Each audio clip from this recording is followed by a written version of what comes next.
И стар, и млад. В Сосногорске прошел фестиваль, который объединил семьи. За победу боролись 6 команд, представляющие разные народы Коми. Для того, чтобы покорить жюри, в ход шли и творческие номера, и съедобные шедевры. Кому в итоге досталась победа, расскажет Наталья Юрина. Фестиваль «Родовой знак». Первая школа Сосногорска. За 6 школьниками родные и близкие. За столами сразу несколько поколений семей. В творческом конкурсе принимают участие жители Сосногорска, Устюхты и Керки. Этот год – год столетия Республики Коми. И отрадно то, что молодые наши жители Сосногорского района принимают участие в конкурсе «Родовой знак». Сейчас они будут рассказывать об истории своих семей. И, конечно же, это очень интересно не только для школьников, но и для всех жителей нашего района. Объединяя поколения и укрепляя семейные ценности, за каждой фамилией своя история. Первый этап конкурса – презентация об истоках, о традициях и обычаях семьи. Родичевы выступают на фестивале второй год. Старшая в команде Ольга. С ней дочь и 2 племянницы. Какое-то дает тепло. Хочется принимать участие, хочется показать, что мы умеем, что семья наша дружная. Я пишу стихи, поэтому нам было проще .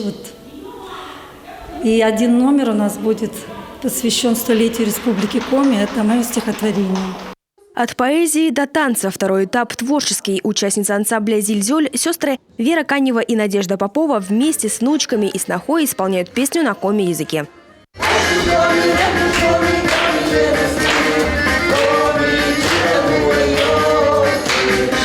Очень важно, чтобы дети хотя бы знали свой быт, свой язык и не забывали. Иначе уже скоро, наверное, останется очень мало народу, чтобы разговаривать по-коми. Я бы очень пожелала, чтобы все-таки вот такие мероприятия всегда присутствовали во всех городах Коми Республики.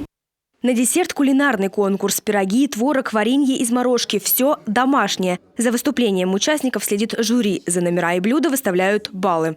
Тут у нас не просто многонациональный народ, который на разных языках, из разных народов вышли, но и в Коми Республике 16 разных Коми живут, на разных диалектах разговаривают. И в каждом районе у них свои костюмы.